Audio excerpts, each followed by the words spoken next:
ሰላም ጤና ይስጥልን የተወደዳችሁ የገበያ ግሎባል ተከታታዮቻችን የዕለተ ማክሰኞ ነሐሴ 19 ቀን 2018 ዓ.ም ለዕለቱ የመረጥናቸው አዳዲስ ዓለም አቀፋዊ ዘገባዎቻችንን ይዘንላችሁ ቀርበናል። በቅድሚያም አርዕስቶቹን የትራምፕ አስተዳደር 200,000 የጥገኝነት ቪዛዎችን ሊሰርዝ መሆኑን አስታውቋል። አስተዳደሩ የትኞቹን ቪዛዎች ይሰርዛል? ቪዛቸው የተሰረዘባቸው ጥገኝነት ጠያቂዎች ዕጣ ፈንታ ምን ይሆናል? ሙሉ መረጃውን ነግራችኋለን። አሜሪካ ለበርካታ ዓመታት ሽብርተኝነትን ከሚደግፉ ሀገራት ዝርዝር ውስጥ የቆየቻትን ሱዳን ከዝርዝሩ አውጥታታለች። አሁን በአሜሪካ ዝርዝር ውስጥ 3 ሀገራት ብቻ ቀርተዋል። የምትሰሙት ይሆናል። ትራምፕ ኢራን ሙሉ በሙሉ እየፈራረሰች ነው ሲሉ ገልጸዋል። ኢራን በበኩሏ ኢኮኖሚያዊ ጦርነት ከአሜሪካ ጋር ለሚደረገው ፍልሚያ ዋናው የውጊያ ሜዳ ነው ስትል ገልጻለች። ሙሉ መረጃውን ነግራችኋለን። ጃፓን ከቻይና ጋር የገባችበትን ውጥረት ለማርገብ የህግ ልዑካን ቡድን ወደ ቤጂንግ መላኳም ወደ እናንተ የምናደርሰው ሌላው መረጃችን ነው። ወደ ዜናዎቹ አለፍን። አዲሱን ዓመት በአዲስ ቤት ድሪም ቢልደርስ ሪል ስቴት ባለፉት ዓመታት 6 ትላልቅ ፕሮጀክቶችን በስኬት በማጠናቀቅ የብዙዎችን የቤት ህልም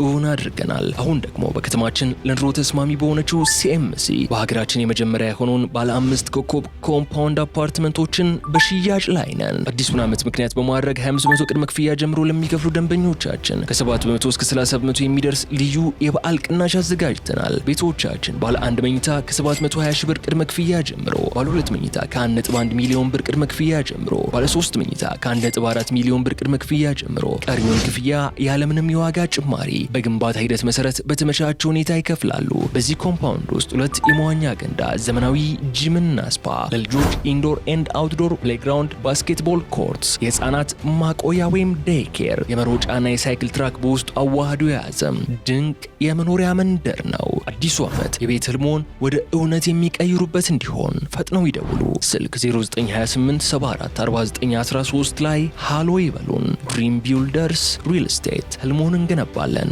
አጋቾች ከናይጄሪያ መስጊድ ያገቷቸውን በመቶዎች የሚቆጠሩ ሰዎች የሚያሳይ ቪዲዮ ያሰራጩ። ከናይጄሪያ መስጊድ በጅምላ የታፈኑ በመቶዎች የሚቆጠሩ ሰዎች በታጣቂዎች ተይዘው የሚታዩበት ቪዲዮ መለቀቁ ተገልጿል። ይህም በሰሜን መካከለኛዋ የናይጄሪያ ኒጀር ግዛት በዴኩራ መንደር ውስጥ የአርብ ሰላት ላይ ያሉ እስከ 600 የሚደርሱ ሰዎች በታጣቂዎች ከታፈኑ ከ2 ቀናት በኋላ ተንቀሳቃሽ ምስሉ መሰራጨቱ ተገልጿል። በፌስቡክና በዋትስአፕ የተለቀቀው ቪዲዮ በስፋት መሰራጨቱን ተከትሎ የዴኩራ መንደር ነዋሪዎች በቪዲዮ ላይ ከታዩት ታጋቾች መካከል የተወሰኑትን መለየታቸውን ገልጸዋል። የናይጄሪያ ፖሊስና የግዛቱ ባለስልጣናት ስለ ጉዳዩ ለቀረበላቸው ጥያቄ እስካሁን ምላሽ አለመስጠታቸውን አልጀዚራ ዘግቧል። አምነስቲ ኢንተርናሽናልም የታፈኑት የሶላት ተሳታፊዎች በፍጥነት እንዲለቀቁ ለናይጄሪያ መንግስት ጥሪ አቅርቧል። የመብት ድርጅቱ በሰሜን ናይጄሪያ የጅምላ አፈና ስጋት እየጨመረ መጥቷል ሲልም አስጠንቅቋል። የኒጀር ግዛት የመረጃና የግንዛቤ ጉዳዮች ኮሚሽነር ኦቤድናና እንዳሉት ባለስልጣናት ሁኔታውን ለመገምገም አጥቂዎቹን ለመከታተልና የታፈኑትን ሰዎች ለማዳን የሚያስችል ዘመቻ ጀምረዋል። በናይጄሪያ ሰሜናዊና ሰሜናዊ ምዕራብ አካባቢዎች ሰዎችን በማገት ገንዘብ የመጠየቅ በጅምላ ማፈን እየተለመደ መጥቷል። የታጠቁ ወንጀለኛ ቡድኖች መንደሮችን፣ ትምህርት ቤቶችና ዋና መንገዶችን በመውረር ሰዎችን በማገት ገንዘብ እስኪሰጣቸው ድረስ እንደሚያቆያቸውም ተገልጿል። በቅርቡ እነዚህ ታጣቂዎች በሰሜን ከሚገኙት አካባቢዎች በማለፍም በደቡባዊ አካባቢዎች ያሉ የማህበረሰብ ክፍሎችን ኢላማ ማድረግ ጀምረዋል። ፕሬዚዳንት ቦላ ቲኑቡ በሀገሪቱ የደህንነት ሁኔታ ላይ በተለይም የጅምላ አፈናዎችን መበራከት በተመለከተ ከፍተኛ ትችት እየተሰነዘረባቸው ይገኛል።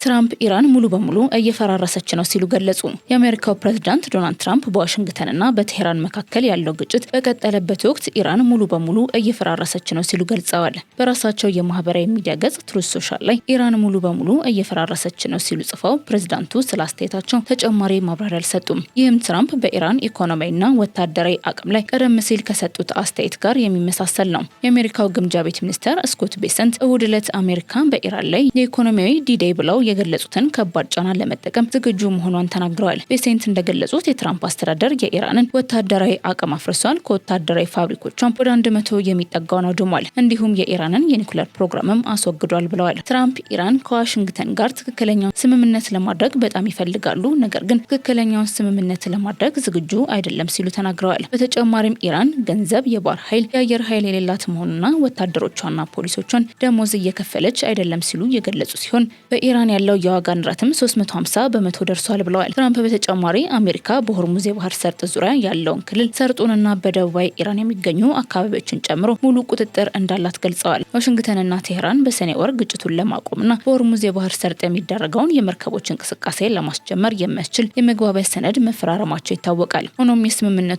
አፈጻጸምና በሆርሙዝ የመርከቦች እንቅስቃሴ ላይ በተፈጠረ አለመግባባት ስምምነቱ መፍረሱ ተጠቁሟል።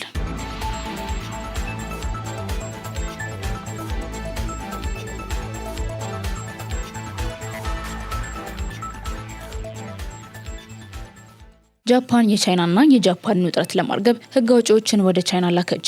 የጃፓን ሕግ አውጪዎች በታይዋን ጉዳይ የተባባሰውን የሁለቱን ሀገራት የዲፕሎማሲ ውጥረት ለማርገብ ወደ ቻይና ቤጂንግ ጉዞ አድርገዋል። ከተለያዩ ፓርቲዎች የተጣጣው ልዑካን ቡድኑ ዋና ዓላማ በሁለቱ ሀገራት መካከል የተቋረጡ ግንኙነት መስመሮችን መልሶ ማስጀመር ነው። ይህ ጉዞ የተደረገው የጃፓን ጠቅላይ ሚኒስትር ሳናኤ ታይካቺ በታይዋን ጉዳይ የሰጡት አስተያየት በቶኪዮና ቤጂንግ መካከል ከባድ የዲፕሎማሲ ቀውስ ካስከተለ በኋላ ነው። ውጥረቱ በሁለቱም ሀገራት የኢኮኖሚ ግንኙነት ላይ ተጽዕኖውን ማሳደር ጀምሯል። ልዑካን ቡድኑ እስከ ሐሙስ ድረስ በቻይና የሚቆይ ሲሆን ግንኙነቶቹ ከተባባሱ በኋላ ከቻይና ኮሚኒስት ፓርቲ ከፍተኛ ባለስልጣናት ጋር የሚደረገው የመጀመሪያ ውይይት ነው። የሁለቱ ሀገራት ግንኙነት በከፍተኛ ደረጃ የተባባሰው ታይካቺ ቻይና ታይዋንን ብትወርድ ጃፓን ወታደራዊ ድጋፍ ልታደርግ እንደምትችል የሚያመለክት አስተያየት ከሰጡ በኋላ ነው። ቻይና ታይዋንን የራሷ ግዛት አንድ አካል እንደሆነች የምትቆጥር ሲሆን የሉዓላዊነት ጥያቄ ላይም ጥብቅ አቋም አላት። በታይካቺ ንግግር ምላሽም ቻይና ዜጎቿ ወደ ጃፓን እንዳይጓዙ ማስጠንቀቂያ ሰጥታለች። በተጨማሪም የንግድ ገደቦችን ማጠናከር፣ የማዕድናት አቅርቦትም መስተጓጎሉ ተዘግቧል። ይህም የዲፕሎማሲያዊ ግጭት የኢኮኖሚ ጫና መፍጠሩ ተገልጿል። የሴንትሪስ ሪፎርም አሊያንስ ቃል አቀባይ ሺኒቺ ኢሳ ከቶኪዮ ከመነሳታቸው በፊት ግንኙነቱ በሁለቱ መስኮች ተቋርጧል፣ ተጽዕኖንም በብዙ ዘርፎች ማየት ጀምረናል። ስለሆነም ውይይት እንደገና ለመጀመር አንድ መንገድ እንደምንም እንደምናገኝ ተስፋ አድርጋለሁ ብለዋል። አሁን ያለውን የጃፓንና የቻይና ግንኙነት ከ1972 የዲፕሎማሲ ግንኙነታቸው እንደገና ከተመሰረተ ወዲህ የከፋው ወቅትም መሆኑ ተገልጿል።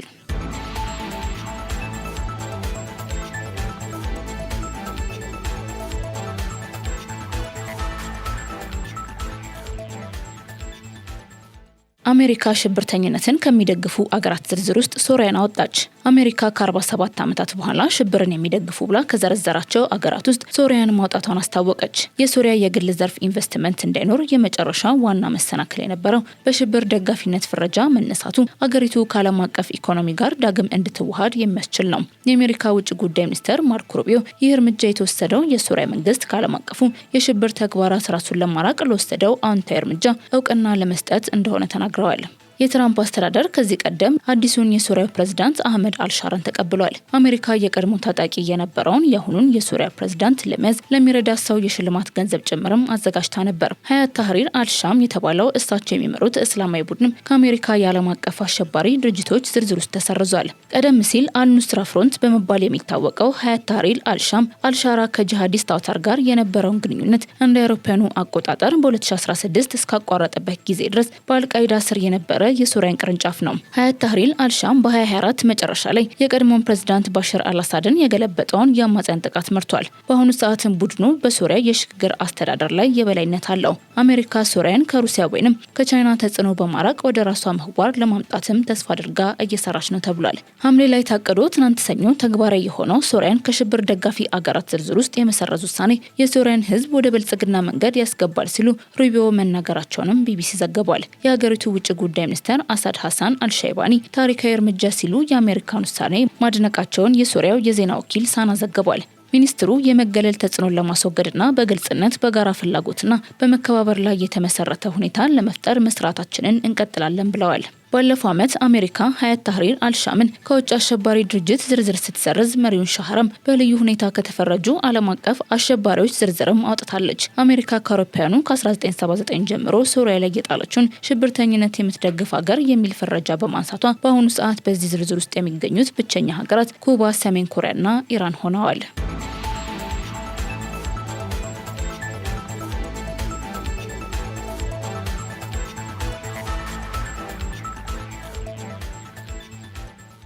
የሩሲያ ዋነኛ የነዳጅ ማጣሪያ ፋብሪካ በዩክሬን ጥቃት መመታቱ ተዘገበ። የዩክሬን ጦር በሩሲያ ደቡባዊ ክልል ላይ በሌሊት ጥቃት መፈጸሙን ተከትሎ በክልሉ የሚገኘው ዋና የነዳጅ ማጣሪያ ፋብሪካ በጥቃቱ መመታቱ ተዘግቧል። የነዳጅ ማጣሪያ ፋብሪካው በደቡባዊ ሩሲያ ከሚገኙት ትላልቅ የነዳጅ ማቀነባበሪያ ተቋማት አንዱ ሲሆን ቤንዚን፣ ናፍጣ፣ ጋዝና ሌሎችን ያመርታል። ፋብሪካው በዓመት ወደ 6.25 ሚሊዮን ቶን ድፍድፍ ነዳጅ የሚያቀነባበር ሲሆን ይህም ከሩሲያ አጠቃላይ የነዳጅ ማጣራት አቅም ወደ 2 በመቶ ያህል ነው። በአካባቢው ነዋሪዎች በማህበራዊ ሚዲያ ያጋሯቸው ፎቶዎችና ቪዲዮዎችም ከፋብሪካው አካባቢ ከፍተኛ እሳት ሲነሳ ያሳያል ተብሏል። በጥቃቱ ወቅትም በክልሉ የአየር ወረራ ማስጠንቀቂያ ድምጾችም እንደነበሩ ተገልጿል። በሌላ በኩል በሩሲያ ሮስቶቭ ኦብላስት አቅራቢያ የነዳጅ ማጣሪያ አካባቢ የአየር መከላከያ እንቅስቃሴ መታየቱ ተዘግቧል። ሆኖም በፋብሪካው ላይ ጉዳት መድረሱ እስካሁን አልተረጋገጠም። ዩክሬን በሩሲያ የሚገኙ የነዳጅ ማጣሪያዎችና ሌሎች የኃይል ተቋማትን በተደጋጋሚ የምታጠቃው ለሩሲያ ጦር የሚደርሰውን የነዳጅ አቅርቦት ለማስተጓጎልና ለሞስኮ የጦርነቱን ወጪ የሚደግፈውን ገቢ ለመቀነስ እንደሆነ ኪየቭ ኢንዲፔንደንት ዘግቧል። በአሁኑ ጊዜ የነዳጅ ማጣሪያዎች ላይ የሚፈጸሙ የዩክሬን ጥቃቶች በቅርብ ወራት መቀነሳቸውና ዩክሬን ትኩረቷን በሩሲያ የኢኮሜርስ ተቋማት ላይ ማድረግ መጀመሯንም ዘገባው ጠቅሷል።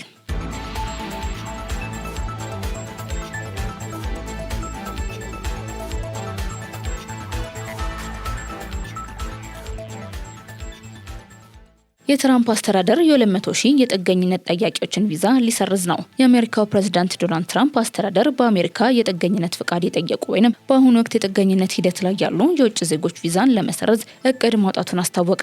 የአሜሪካ የውጭ ጉዳይ መስሪያ ቤት ቃል አቀባይ እንደገለጸው ወደ አሜሪካ ለጉብኝት መጥተው በኋላ በአገሪቱ በቋሚነት ለመቆየት የጥገኝነት ጥያቄ ያቀረቡ የውጭ ዜጎችን ቪዛ ለመለየትና ለመሰረዝ መሆኑን ገልጿል። መስሪያ ቤቱ ቪዛቸው የሚሰረዝባቸውን ሰዎች ትክክለኛ ቁጥር ባይገልጽም አሶሺየትድ ፕሬስ ያገኘውን የመንግስት ሰነዶችና ከሁለት የአሜሪካ ባለስልጣናት የተገኘን መረጃ በመጥቀስ ቁጥሩ እስከ 200,000 ሊደርስ እንደሚችል ዘግቧል።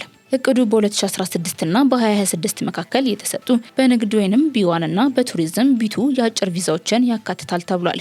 የቪዛ ስረዛ በአስቸኳይ ከአሜሪካ እንዲወጡ ይደረጋል ማለት እንዳልሆነ የገለጸው የዘ ጋርዲያን ዘገባ በአሁኑ ወቅት የጥገኝነት ጉዳያቸው በሂደት ላይ በሌላ የስደተኛ ሁኔታ እንዲመደቡ በማድረግ የንግድ ወይንም የቱሪዝም ተጓዦች የነበራቸውን ሁኔታ ያጣሉ ተብሏል። የአሜሪካ የውጭ ጉዳይ ምክትል ጸሐፊ ክሪስቶፈር ላንዳው በበኩላቸው የአሜሪካ የኢሚግሬሽን ስርዓት ለረጅም ጊዜ መሰረተ ቢስ የጥገኝነት ጥያቄዎችን በብዛት ተጭኖት እንደቆየ ተናግረዋል። የትራምፕ አስተዳደር በዚህ ወር መጀመሪያ እንዳስታወቀው ከውጭ የመጡ ዜጎች ከ175,000 በላይ ቪዛዎችን ቀደም ሲል ሰርዟል። ትራምፕ ከህገ ወጥ ስደት ጋር ለመዋጋት የቪዛና የግሪን ካርድ ሰረዛ እንዲሁም የስደተኞችን በግዳጅ የማስወጣት ሂደትን ማጠናከርን ጨምሮ ጠንካራ የኢሚግሬሽን ፖሊሲን እየተከተሉ ነው። ፕሬዝዳንቱ የእርምጃው ዋና ዓላማ የሀገር ውስጥ ደህንነትን ማሻሻል ነው ብለዋል። የሰብአዊ መብት ድርጅቶች ግን ያስተዳደሩ እርምጃዎች የመናገር ነጻነትና የፍትህ ሂደትን እየጣሱ ነው ሲሉ ተቃውመዋል። የትራምፕ አስተዳደር የኢሚግሬሽን ጥብቅ አቋም በተለያዩ የህግ ተቃውሞችም እየገጠሙት ይገኛል።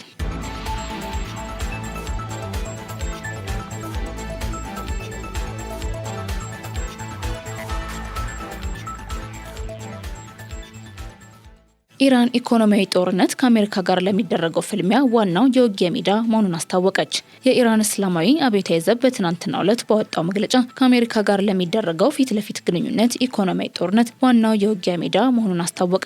መግለጫው የወጣው የአሜሪካው ፕሬዝዳንት ዶናልድ ትራምፕ ባለፈው ሳምንት ከኢራን ጋር የንግድ ግንኙነት በሚፈጥሩ አካላት ላይ ኢኮኖሚያዊ እርምጃዎችን እንደሚወስዱ ካስጠነቀቁና ቴህራን በአዲስ ማዕቀቦች ለመነጠል ጥረት ከጀመሩበት ማግስት ነው። አብዮታዊ ዘቡ ዋሽንግተን በተለያዩ የማዕቀብ እርምጃዎች አማካኝነት በህዝቡ መካከል ተስፋ መቁረጥን ለመፍጠር በኑሮ ሁኔታ ላይ ግፊት ለማሳደርና ማህበራዊ እምነትን ለማዳከም እየሰራች ነው ሲሉ ከሰዋል። የማዕቀቦቹን ጉዳት ለመመከት እንደ ኢኮኖሚ፣ ንግድ፣ ኢንዱስትሪ፣ ግብርና፣ ባንክና ዲፕሎማሲ የመሳሰሉ ሁሉም የመንግስት አካላት ወሳኝ ሚና እንዳላቸው መግለጫው አመልክቷል። እነዚህ ተቋማት ገበያዎችን በማስተዳደር አስፈላጊ እቃዎችን በመጠበቅ የዋጋ ግሽበትን በመቆጣጠርና የስራ እድሎችን በመፍጠር ረገድ አስተዋጽኦ እንዳላቸው አክሎ ገልጿል። አብዮታዊ ዘቡ ከፕሬዝዳንት መሱድ ፔዜሽኪያን መንግስት ጋር ስትራቴጂካዊ ትብብር ለማድረግ ዝግጁ መሆኑን ያወጀ ሲሆን በሁለቱ አካላት መካከል ያለው ማስተባበር ዘርፈ ብዙ ማዕቀቦችን ለማለፍና የሀገሪቱን ኢኮኖሚ ጽናት ለማጠናከር ቁልፍ ጉዳይ መሆኑን ጠቁሟል። እንዲሁም ኢራን የምትገኝበትን አስቸጋሪ ሁኔታዎች ለመቋቋም በሚያስፈልጉ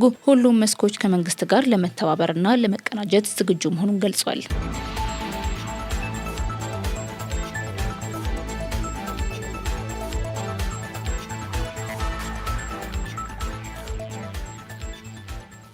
የተወደዳችሁ የገበያ ግሎባል ተከታዮቻችን ለዕለቱ ያመረጥናቸው አዳዲስ ዓለም አቀፋዊ ዘገባዎቻችን እነዚህን ይመስላሉ። መልካም ቀን ይሁንላችሁ።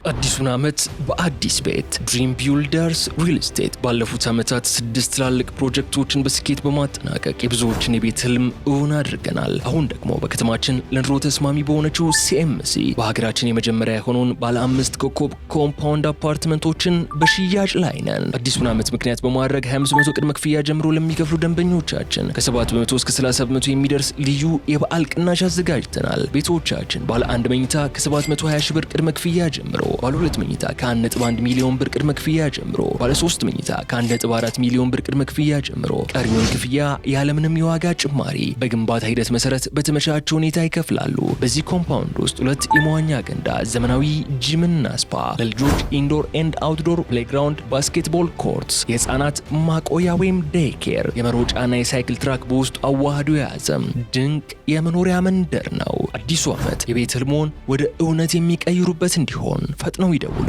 ስልክ 0928 74 4913 ላይ ሃሎ ይበሉን። ድሪም ቢልደርስ ሪል ስቴት ህልሞን እንገነባለን።